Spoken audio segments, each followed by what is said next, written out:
Shalom, shalom, shalom, chers frères et sœurs, que Dieu vous bénisse, que sa grâce vous soit multipliée en Jésus-Christ. Soyez les bienvenus dans cette nouvelle vidéo dans laquelle nous allons continuer notre enseignement, notre étude biblique sur l'identité du croyant en Christ.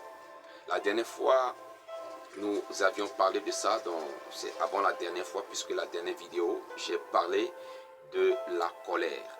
Alors, dans l'avant-dernière vidéo, j'ai parlé de notre identité en Christ. Et en parlant de notre identité en Christ, j'ai parlé concernant notre corps qui est le temple de Christ. Il faut aussi voir les choses de cette manière-là. Donc, quand on parle de notre identité en Christ, je parle de ce que nous représentons pour Dieu, de ce que nous sommes en tant que des chrétiens. Et dans la première partie, on a vu que nous sommes l'habitation de Dieu. Nous sommes le corps, nous sommes le temple du Saint-Esprit. Donc nous devons veiller sur notre corps. Nous devons préserver notre corps dans la sainteté. Parce que l'Esprit de Dieu habite en nous. Donc c'est de ça qu'on a parlé dans la première vidéo. Alors, aujourd'hui, dans cette deuxième vidéo, je vais parler de deux autres identités que nous avons en Jésus-Christ. Alléluia, je ne vais pas faire deux différentes vidéos, mais je vais condenser ça dans cette vidéo. La première identité dont je vais parler dans cette vidéo est celle du sacrificateur. Et la parole de Dieu nous présente comme étant des sacrificateurs. Il ne s'agit pas des sacrificateurs selon l'Ancien Testament, mais tout croyant en Jésus-Christ sont des sacrificateurs pour Dieu. Nous sommes un royaume des sacrificateurs. Alors, je vous prie de bien vous asseoir et de regarder la vidéo du début jusqu'à la fin. Si elle vous édifie, n'hésitez pas à la partager aux autres. Likez la vidéo et si vous avez des commentaires, n'hésitez pas à écrire vos commentaires. Alors, nous allons prendre notre test de base. Donc, Apocalypse, le chapitre 1er, le verset 5b au verset 6. Quand je parle de verset 5b, c'est-à-dire la deuxième partie de cette verset. C'est-à-dire que là où s'arrête le point, la deuxième phrase. Amen. Parce que si nous commençons à partir de la première phrase, on ne va pas bien comprendre. Alléluia. Donc le contexte est bien situé dans la deuxième phrase du verset 5. Je lis la parole de Dieu. Il est écrit: à celui qui nous aime, qui nous a délivrés de nos péchés par son sang, et qui a fait de nous un royaume des sacrificateurs pour Dieu son Père. À lui soit la gloire et la puissance au siècle des siècles. Amen. Il s'agit là du Seigneur Jésus-Christ. Alléluia. C'est lui qui nous a délivrés de la condamnation de la mort à travers le prix de la croix, à travers son sang versé, le sang de la nouvelle alliance. Et le verset a bien précisé que le Seigneur Jésus-Christ a fait de nous un royaume des sacrificateurs pour Dieu. Donc en parlant des royaumes des sacrificateurs pour Dieu, on parle du fait que nous devenons des sacrificateurs pour Dieu. La différence dans l'ancienne alliance, vous allez voir que les sacrificateurs, c'était un tribu choisi parmi les tribus d'Israël. Et c'était les descendants de Lévi.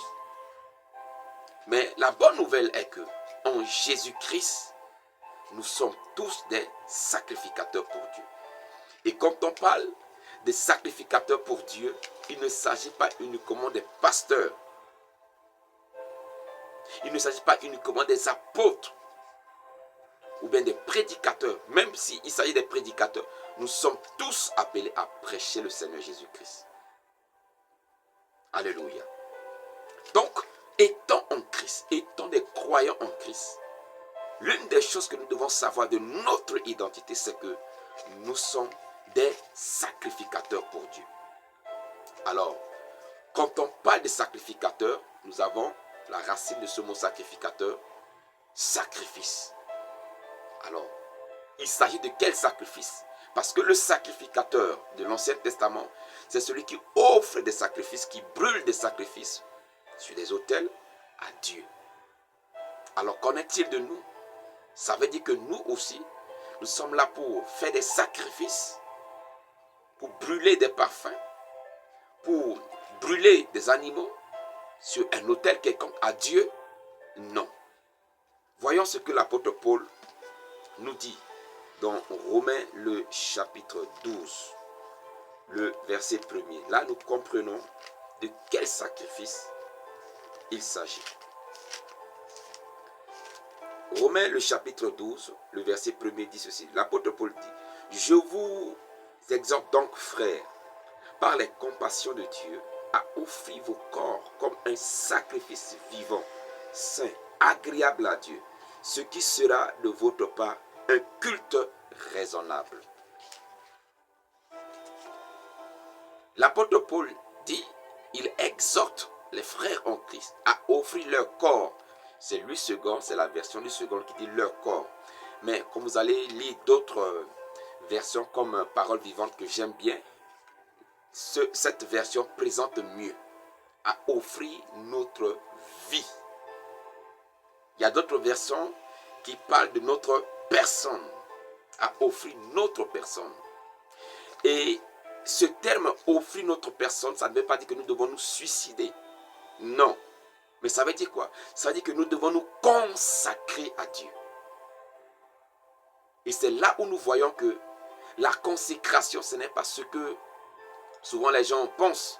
Le fait de mettre l'huile sur quelqu'un et puis on dit qu'on le consacre au service pastoral. Non. La consécration dont il est question, c'est le fait de se mettre à part pour Dieu. Nous sommes dans le monde, mais nous ne sommes pas du monde. Donc cela fait la différence. Nous sommes des sacrificateurs. Nous ne devons pas nous souiller.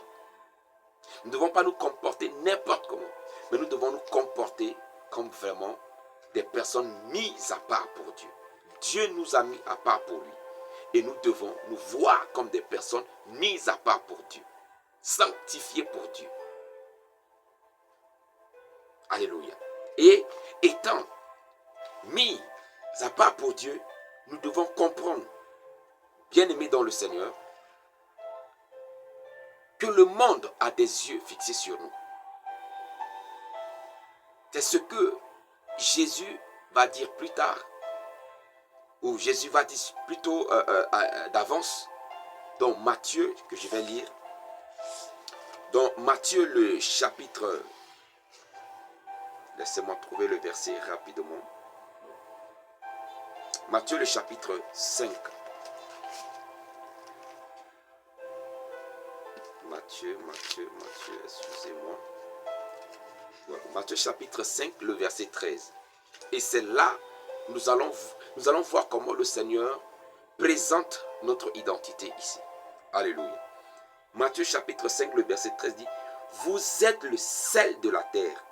Mais si le sel perd sa saveur, avec quoi la lui rendra-t-on? Il ne sert plus qu'à être jeté dehors et foulé aux pieds par les hommes.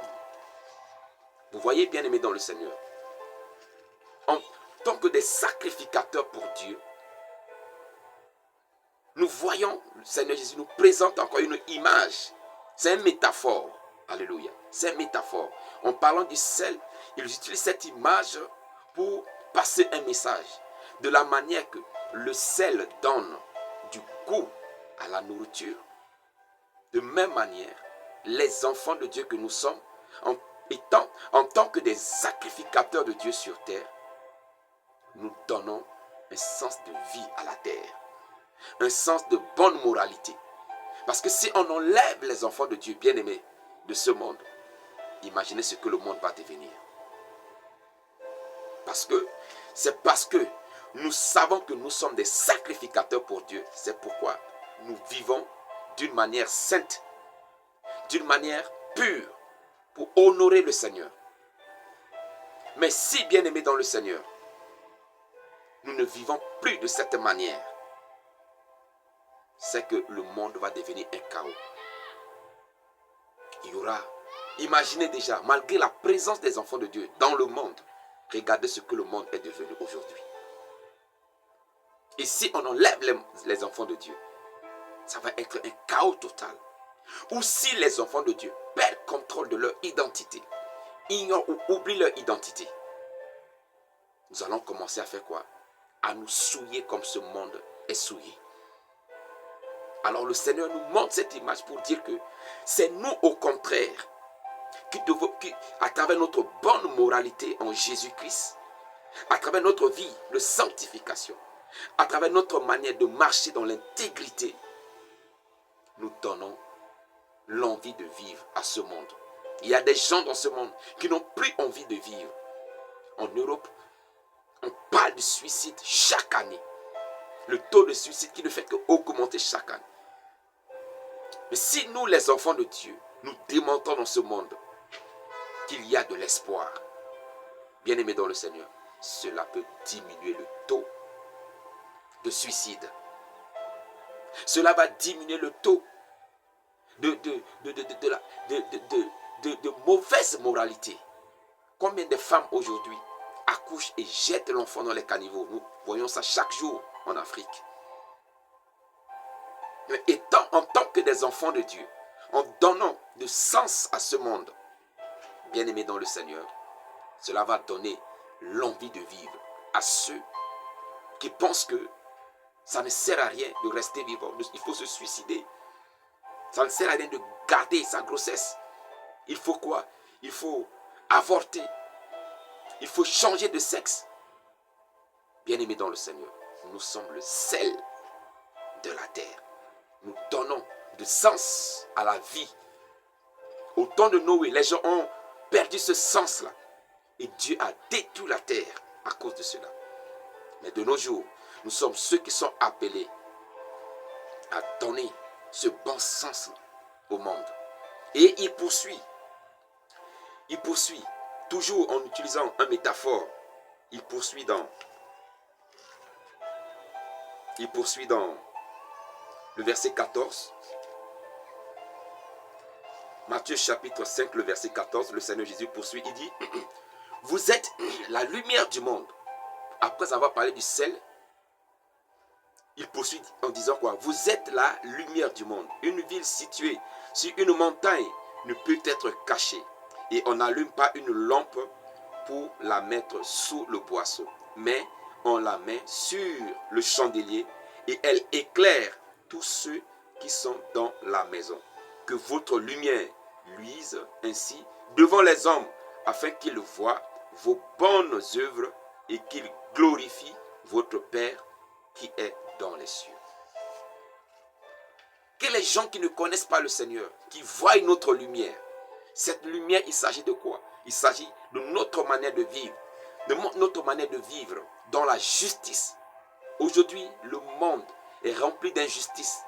Les gens corrompent même la justice.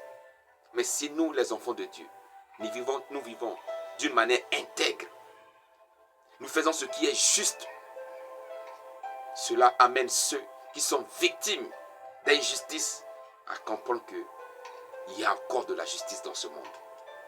Il y a encore du bon dans ce monde. C'est à nous de donner de bon sens. Mais comme le Seigneur a donné l'exemple dans le premier métaphore, il dit si le sel perd sa saveur, avec quoi on va remplacer? Il parle aussi de la lumière. Si on prend la lumière pour mettre sous le boisseau, ça ne va pas éclairer. Donc comme une ville située sur une montagne où les gens voient ça de loin, c'est ainsi que nous sommes. Notre vie doit être connue de tous. Les gens doivent savoir que nous avons une bonne moralité, que nous vivons dans la sanctification, parce que notre vie est sacrifiée à Christ. Notre vie est donnée à Christ. C'est ce que l'apôtre Paul a compris. Et il a fini par dire, ce n'est plus moi qui vis, mais c'est Christ qui vit en moi. On doit voir Christ en nous. On doit le voir en nous. Mais est-ce que le monde arrive à voir Christ en nous? Alléluia. Le monde veut le voir. C'est pourquoi je conclue avec ce verset. Je suis en train d'aller plus vite parce que le téléphone chauffe et ça risque de couper. Est-ce que le monde voit en nous cette identité? L'apôtre Paul va dire dans Romains chapitre 8, le verset 19, il va dire ceci, dit, aussi la création attend d'elle, avec un ardent désir, la révélation